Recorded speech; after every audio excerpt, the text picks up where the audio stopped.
Dear students, welcome to our channel. Today we will study worksheet number 81, Science class 9. Lesson है परमाणु और अणु। इस लेसन की हम पुनरावृत्ति कर रहे हैं। देखिए इसमें क्या है। यदि हम किसी पदार्थ को विभाजित या टुकड़ों में तोड़ते जाएं, तो हमें एक कण प्राप्त होता है। इन्हीं कणों से पदार्थ का निर्माण होता है। इन कणों को वैज्ञानिक तौर पर अणु कहते हैं, जो सभी पदार्थों की मूलभूत इकाई है। मूलभूत इकाई क्या है? अणु है। अणुओं से मिलकर के सभी पदार्थ बने हुए हैं। इन अणुओं का निर्माण और भी अविभाज्य सूक्ष्म कणों से होता है। अविभाज्य न टूटने वाले सूक्ष्म छोटे, जिन्हें परमाणु कहा जाता है। यानी परमाणुओं से अणु बनते हैं, जिन्हें और विभाजित नहीं किया जा सकता। परमाणु पदार्थ की रचनात्मक इकाई भी कहलाते हैं। इन्हें क्या कहा जाता है? रचनात्मक इकाई, क्योंकि अणुओं और पदार्थ की रचना परमाणु से होती है। परमाणु हमारी सोच से कहीं ज़्यादा छोटे होते हैं। एक कागज़ की मोटाई में ही कई लाख परमाणु होते हैं। परमाणुओं का आकार नैनोमीटर में मापा जाता है। 1 नैनोमीटर 10⁻⁻9 मीटर के बराबर होता है, जिसको हम ऐसे लिख सकते हैं 1/10। एक के आगे हम 9 जीरो लगा लेते हैं। तो इतनी बड़ी संख्या से इसको डिवाइड किया जाता है, तब जाकर के 1 नैनोमीटर मिलता है।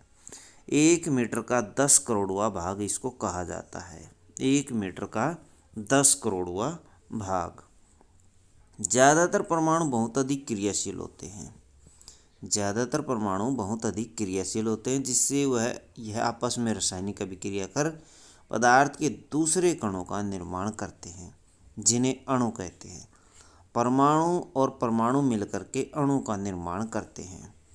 ऑक्सीजन और ऑक्सीजन के 2 परमाणु जब मिलेंगे तो ऑक्सीजन का एक अणु मिलता है, इसे अणु कहा जाएगा।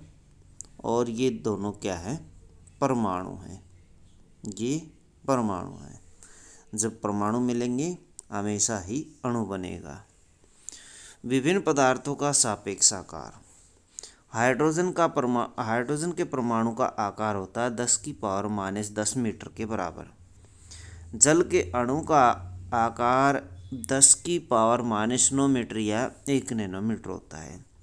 रेत के कण का आकार होता है 10⁻⁻4 मीटर। चींटी का आकार होता है 10⁻⁻2 मीटर। और तरबूज का आकार होता है 10⁻⁻1 मीटर लगभग के। स्वयं को जांचिए। पदार्थ को परिभाषित कीजिए। पदार्थ की मूलभूत इकाई किसे कहते हैं? उदाहरण सहित समझाइए। तो पदार्थ किसे कहते हैं यहाँ से आप लिख सकते हैं, और इसकी मूलभूत इकाई भी यहाँ पर दी गई है, तो ये आप इसमें लिख सकते हैं।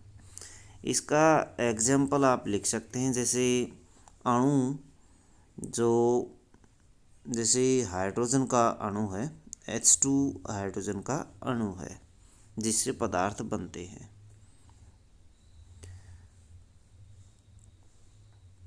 आगे है रिक्त स्थान की पूर्ति कीजिए अथवा रिक्त स्थान भरिए। परमाणु के आकार को खाली स्थान में मापा जाता है। किस में मापा जाता है? नैनोमीटर में मापा जाता है। नैनोमीटर। तो नैनोमीटर में इसको मापा जाता है। 1 नैनोमीटर 10⁻⁻9 मीटर के बराबर होता है। 10⁻⁻9 मीटर, 10⁻⁻9। जल का अणु बराबर होता है किसके? जल का अणु होता है बराबर 10⁻⁻9 मीटर और 1 नैनोमीटर के बराबर होता है। जबकि हाइड्रोजन का परमाणु नैनोमीटर, कितने नैनोमीटर के बराबर होता है? ये होता है 1/10 नैनोमीटर या फिर 10⁻⁻10 मीटर के बराबर होता है। ये आप ऊपर से लिख सकते हैं 10⁻⁻10 मीटर।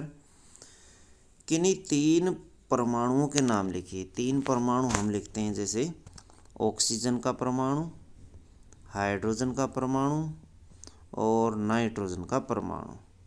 ये तो हो गए हमारे परमाणु। Oxygen, hydrogen, nitrogen. अणु, यदि 2 अणुओं के नाम लिखिए। 2 अणु यदि लिखें तो हाइड्रोजन का अणु H2 और नाइट्रोजन का अणु N2 और ऑक्सीजन का अणु लिखेंगे तो O2। तो इस तरह से आप इनको लिख सकते हैं अणुओं को। तो बच्चों, ये थी आपकी साइंस की वर्कशीट। वीडियो अच्छी लगे तो लाइक करें, हमारे चैनल को सब्सक्राइब करें।